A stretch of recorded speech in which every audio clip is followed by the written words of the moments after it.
Price Lord. கர்த்தருடைய நாமத்துக்கு மகிமை உண்டாவதாக. இன்றைக்குரிய தலைப்பு மூன்றாம் உலக யுத்தமும் பரிசுத்த வேதாகமும் அப்படின்னு சொல்லி இந்த தலைப்பில் நம்ம பார்க்க போகிறோம். அதற்கான ஆதாரமான வசனம் எசேக்கியேல் 38:16. நீ தேசத்தை கார்மேகம் போல மூட என் ஜனமாகிய இஸ்ரவேலுக்கு விரோதமாக எழும்பி வருவாய். கடைசி நாட்களிலே இது சம்பவிக்கும். அப்போ பூமியில் இருக்கக்கூடிய பூமியின் கடைசி நாட்களிலே ஒரு யுத்தமானது சம்பவிக்கும். அந்த யுத்தம் இஸ்ரவேலை நோக்கி வருகிற ஒரு யுத்தமாக இருக்கும் அப்படின்னு சொல்லி வேதத்தில் பார்க்குறோம். சரி, இஸ்ரவேலை நோக்கி இப்போ யார் வரப்போகிறாங்க அப்படின்னா ரஷ்யா தான் வரப்போகிறாங்க. அதற்கான வேதமும் ஆதாரமும் தெளிவாக இருக்கிறது. ஆனால் ரஷ்யா அப்படின்ற பெயர் நேரடியாக குறிப்பிடப்படலை. ஆனால் அந்த நாட்டினுடைய எல்லைகளை குறித்து வேதத்தில் எழுதி வச்சிருக்கிறாங்க. நல்லா இந்த வசனத்தை வாசிக்கிற கவனிங்க.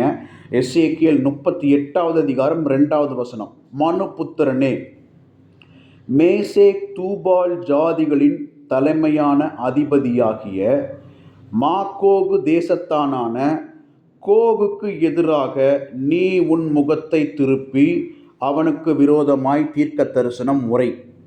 இப்போ இந்த இடத்துல மேசேக் தூபால் ஜாதிகளின் தலைமையான அப்படின்னு கொடுத்துருக்கு.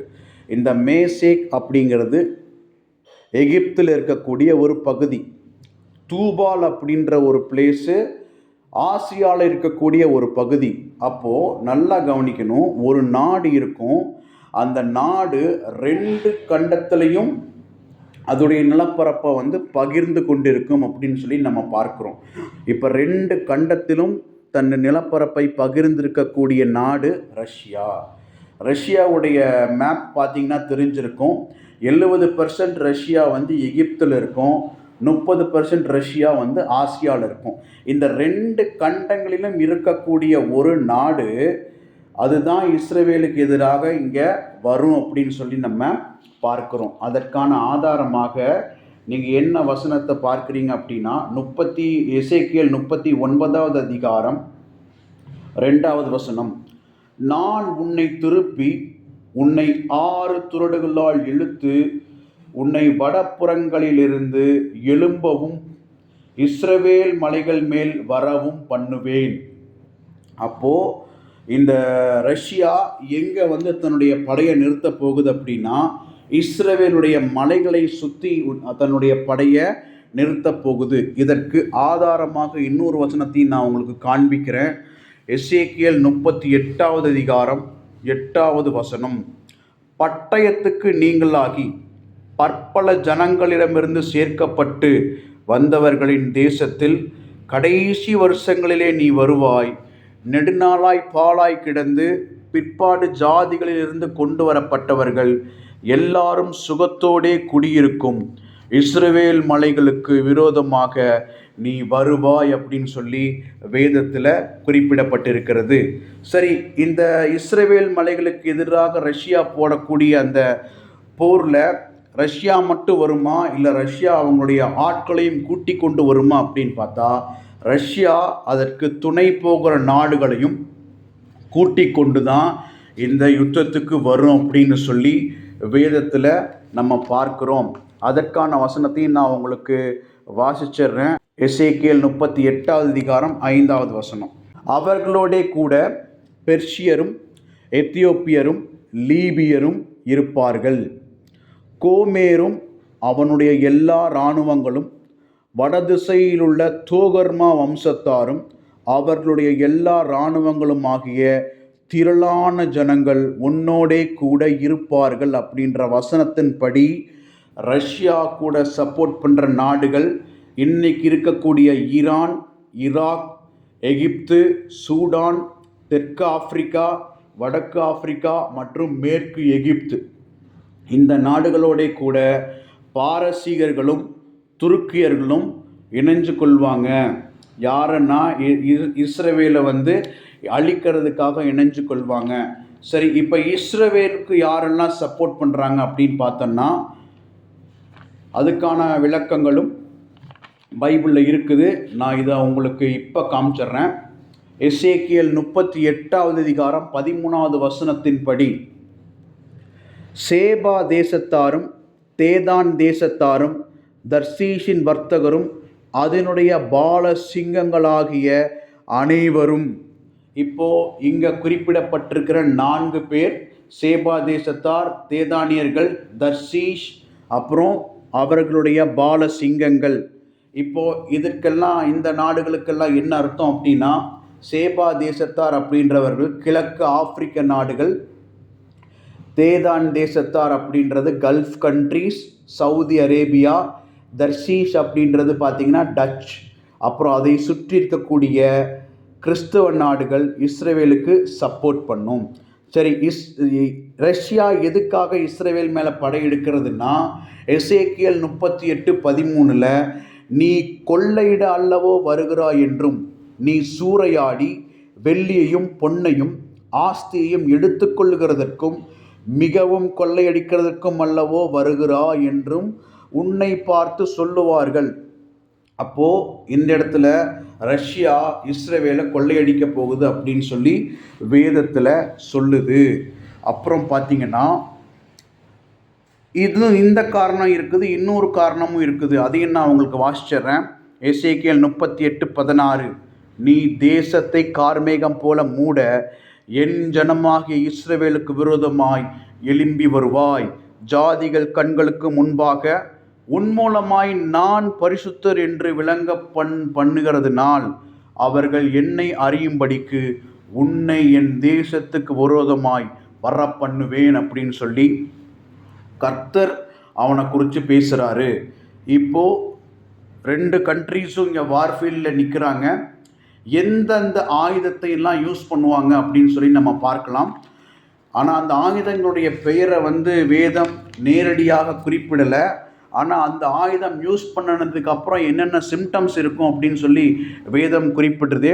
அது என்னென்ன சிம்டம்ஸ்ன்னு சொல்லிடுறேன். அதற்கான விளக்கங்களும் வேதத்தில் இருக்குது. சகரியா 14வது அதிகாரம் 12வது வசனம், அவர்கள் காலூன்றி நிற்கையிலும் அவர்களுடைய சதை அழிந்து போகும், அவர்கள் கண்கள் தங்கள் குழிகளிலே கெட்டு போகும், அவர்கள் நாவு வாயிலேயே அழுகி போகும் அப்படின்னு சொல்லி பார்க்குறோம். இந்த 3 சிம்டம்ஸையும் நீங்கள் கூகுள்லேயோ இல்லை சாட்ஜிபிட்டியோ நீங்கள் போடும் பொழுது அது என்ன வெப்பனை காட்டுது அப்படின்னா, it is an effect of nuclear weapon அப்படின்னு சொல்லி காட்டுது. அப்போ கடைசி காலத்தில் நியூக்ளியர் வெப்பன் யூஸ் பண்ணப்படும் அப்படின்னு சொல்லி கர்த்தருடைய வேதம் நமக்கு தெளிவாக சொல்லுது. எசேக்கியேல் 38வது அதிகாரம் 22ஆம் வசனத்துடைய கடைசி 2 லைன் என்ன சொல்லுது அப்படின்னா, அக்கினியையும் கந்தகத்தையும் வருஷிக்க பண்ணுவேன் அப்படின்னு சொல்லி இருக்கிறதுனால, இந்த அக்கினியும் இந்த கந்தகமும் எப்போ வரும் அப்படின்னா, நியூக்ளியர் வெப்பனை யூஸ் பண்ணினதுக்கு அப்புறம்தான் இந்த அக்கினியும் கந்தகமும் வரும். அந்த அக்னியினாலையும் கந்தகத்தினாலையும் தாங்க முடியாத சில உடல் உறுப்புகள், அந்த சதையானது அழிந்து போகும். கண்கள் மேலே பட்டுச்சு அப்படின்னா அந்த கண்கள் குழியிலேயே கெட்டு போகும்.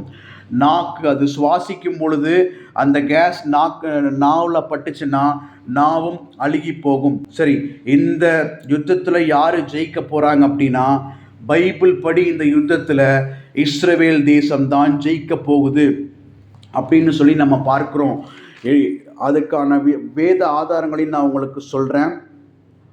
எசேக்கியேல் 39வது அதிகாரம் 3வது வசனம், உன் வில்லை உன் இடது கையிலிருந்து தட்டிவிட்டு உன் அம்புகளை வலது கையிலிருந்து விழப்பண்ணுவேன். நீயும் உன் எல்லா இராணுவங்களும் உன்னோடு இருக்கிற ஜனங்களும் இஸ்ரவேல் மலைகளிலே விழுவீர்கள் அப்படின்னு நம்முடைய வேதம் தெளிவாக சொல்லுது.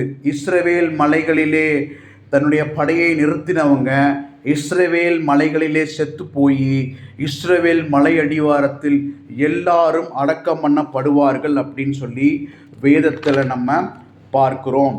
அதற்கான வேத விளக்கம் எசேக்கியேல் 39வது அதிகாரம் 11வது வசனம், அந்நாட்களிலே இஸ்ரவேல் தேசத்திலே சமுத்திரத்துக்கு கிழக்கே பிரயாணக்காரரின் பள்ளத்தாக்கை புதைக்கிற ஸ்தானமாக கோகுக்கு கொடுப்பேன். இந்த கோகு அப்படின்றது ரஷ்ய அதிபரை குறிக்கக்கூடிய ஒரு சொல். ஆனால் அந்த எந்த அதிபர்னு இங்கே நமக்கு மென்ஷன் பண்ணப்படலை. அது வழிப்போக்கர்களை மூக்கை பொத்தி கொண்டு போக பண்ணும். அந்த வழியாக கிராஸ் ஆகிற எல்லாருமே தன்னுடைய மூக்கை க்ளோஸ் பண்ணிட்டு தான் போகணும். ஐ மீன் மாஸ்க் போட்டு கவர் பண்ணிட்டு தான் போக முடியும். ஏன் அப்படின்னா செத்து போன உடம்புலையும் கூட அணுக்கதிர்வீச்சு இருக்கிறதுக்கு வாய்ப்பு இருக்குது. அப்போ பாருங்க, அடுத்தது, அங்கே கோகையும் அவனுடைய எல்லா சேனையையும் புதைத்து அதை ஆமோன் கோகின் பள்ளத்தாக்கு என்பார்கள். அதை எப்படி சொல்லுவாங்கன்னா, ஆமோன் கோகின் பள்ளத்தாக்கிலே இவருடைய உடல் எல்லாம் என்னாகும், புதைக்கப்படும். புதைக்கப்பட்டதற்கு அப்புறமும் எல்லாரும் என்ன பண்ணுவாங்க, ஊரெல்லாம் சுற்றி போய் அவங்களுடைய உடல்கள் ஏதாவது எலும்புகள் மீதி இருக்கா அப்படின்னு என்ன பண்ணுவாங்க பார்த்து, ஒவ்வொன்றா பார்த்து அடக்கம் பண்ணுகிற காலங்கள் வரும்.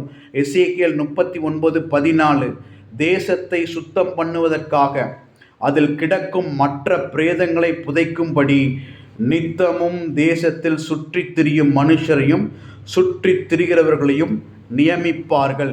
இந்த வேலையை செய்யறதுக்காகவே சில பேர்த்த என்ன பண்ணுவாங்கன்னா வேலைக்கு போடுவாங்க அப்படின்னு சொல்லி நம்ம பார்க்குறோம். எதனால அப்படின்னா, அந்த வேலையை செஞ்சாதான் இஸ்ரவேல் தேசம் அணுக்கதிர்வீச்சிலிருந்து தப்பிக்க முடியும்னு சொல்லி நம்ம பார்க்குறோம். அடுத்தது கடைசி வசனம் பாருங்க. தேசத்தில் சுற்றி திரிந்து கொண்டிருக்கிறவர்கள் யாராவது ஒரு மனுஷனின் எலும்பை காணும்போது, நல்லா கவனிக்கணும், இந்த இடத்துல ஒரு மனுஷனைன்னு குறிப்பிடலை, ஒரு மனுஷனின் எலும்பை காணும்போது.